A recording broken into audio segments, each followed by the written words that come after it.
नमस्कार, मैं हूं शिवम। आप देख रहे हैं राष्ट्रहित। राष्ट्रहित में आज का मुद्दा बहुत संवेदनशील है। देश में लाखों लोग लंबे वक्त से सरकार से मांग कर रहे हैं कि पुरानी पेंशन बहाल की जाए। इस मांग को कुछ राज्यों ने मान भी लिया, इसमें राजस्थान, छत्तीसगढ़ शामिल है। दिसंबर 2003 में अटल बिहारी वाजपेयी सरकार ने पुरानी पेंशन योजना को खत्म कर दिया था और इसके बदले में 1 अप्रैल 2004 को नई पेंशन योजना यानी एनपीएस लागू की गई।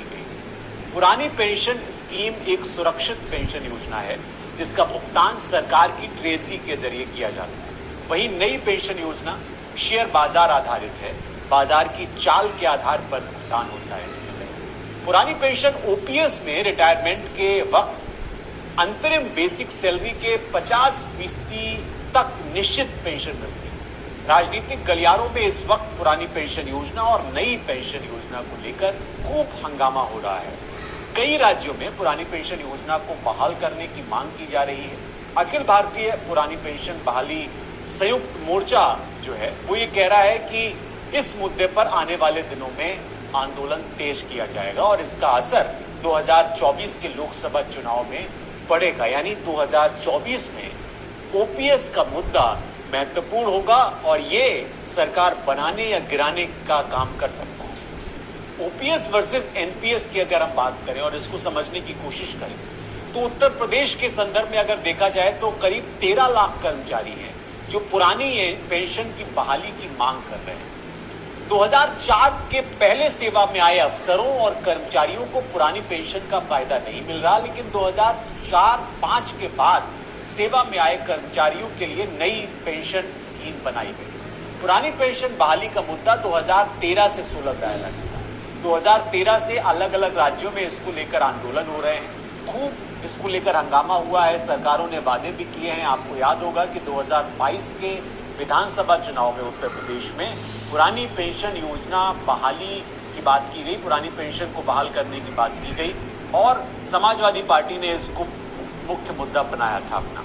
2004 के बाद सेवा में आए कर्मचारियों को जब पेंशन मिलना शुरू हुआ तो उनको पता चला कि उनके साथ खेल हो गया और अब सभी लोग पुरानी पेंशन की बहाली की मांग कर रहे हैं। हिमाचल प्रदेश में अभी 2 दिन पहले ही खबर आई थी कि हिमाचल प्रदेश में लोग लगातार, जो कर्मचारी हैं, सरकारी कर्मचारी, वो ये कह रहे हैं कि आप पुरानी पेंशन बहाल करिए और वहाँ एक लंबा आंदोलन चल रहा है। ये जो मैं ग्राफिक्स दिखा रहा हूँ, ये ओपीएस और एनपीएस में जो 10 बड़े अंतर हैं वो मैं बताने की कोशिश कर रहा हूँ कि क्यों इसको लेके हंगामा किया जा रहा है। सरकार परेशान है कि चुनावी साल में, हिमाचल प्रदेश की सरकार, क्योंकि हिमाचल प्रदेश में चुनाव है, सरकार ये सोच रही है कि अगर इसी तरह से हालात रहे तो हो सकता है कि उसको झटका लग जाए। ये लोग लगातार ये कह रहे हैं कि अगर पुरानी पेंशन बहाल नहीं की गई तो फिर वो बहिष्कार करेंगे और सरकार को इसका खामियाजा भुगतना पड़ेगा। आपको बता दें कि दूसरे राज्यों में भी इस तरह के आंदोलन हुए हैं, जैसे राजस्थान और छत्तीसगढ़ में भी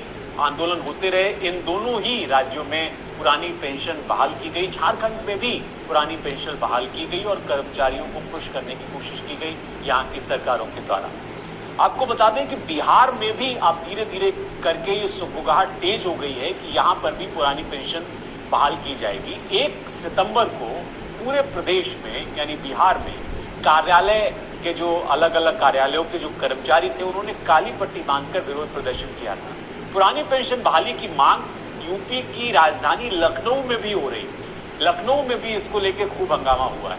आपको बता दें कि अटेवा, जो कि इस पूरी आंदोलनों का नेतृत्व करता है, अटेवा ने इस बात को लेकर आंदोलन और तेज करने का आह्वान किया है और उनका कहना है कि इस आंदोलन को देशव्यापी बनाते हुए national mission for old pension scheme, जिसको शॉर्ट में NMOPS भी कहते हैं, इसको शुरू किया जाएगा।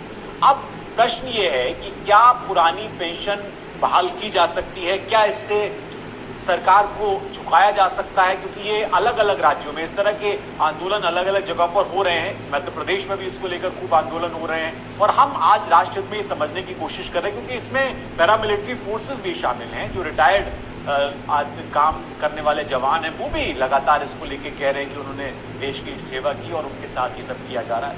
हमारे साथ एक खास पैनल है, इससे आपका तारुफ करा दें। हमारे साथ जुड़ेंगे इस कार्यक्रम में गजेंद्र राठौर।